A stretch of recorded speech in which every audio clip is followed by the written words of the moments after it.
பாப்பாக்கு சைக்கிள் வாங்க போகலாமா?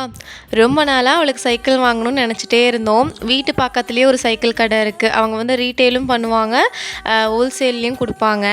சரி ரேட்டு கம்மியாக இருக்கும் இந்த மாதிரி ஷாப்லலாம் சொல்லிட்டு தான் போய் பார்க்க போனோம். ஃபஸ்ட்டு ஒரு சைக்கிள் பார்த்தோம், அது செட் ஆகலை. அடுத்து இந்த சைக்கிள் வந்துட்டு பாப்பாக்குமே பிடிச்சிருந்துச்சு, எங்களுக்குமே கொஞ்சம் நல்லா இருக்கேன்னு இருந்துச்சு. ஆனால் ரேட்டு கேட்டு தான் கொஞ்சம் ஹார்ட் அட்டாக்கே வந்துருச்சு. குழந்தைங்க சைக்கிள் தான், ஆனால் 5000க்கு மேலே தான் சொல்கிறாங்க. சரி ஓகே அப்புறமா பார்த்துக்கலான்னு சொல்லிட்டு சைக்கிளை மட்டும் பார்த்து வச்சுட்டு வந்துட்டோம். பக்கத்துலேயே பொருட்காட்சி போட்டிருந்தாங்க. லாஸ்ட் இயர் இதே மாதிரி இங்கே தான் பொருட்காட்சி போட்டிருந்தாங்க. என் ஹஸ்பண்ட் கூப்பிட்டு போகிறேன்னு சொல்லி ஏமாற்றிட்டாரு. அதனால் இந்த டைம் வலுக்கட்டாயமாக கூட்டிகிட்டு போயிட்டேன்.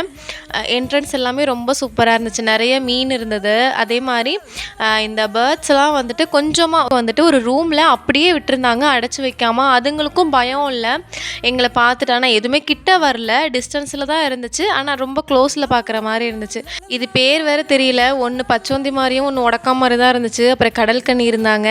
அப்புறமா இதுதான் மெயினான ஏரியா. இந்த இடத்துல நீங்கள் அக்காவோட தைரியத்தை பார்த்து பாராட்டணும். உண்மையாலுமே எனக்கு பயமாக இல்லை. எங்கள் வீட்டில் விடிஞ்சாலே டிஸ்கவரி சேனல் தான் ஓடும், அதில் நிறையா பார்த்துருக்கேன்.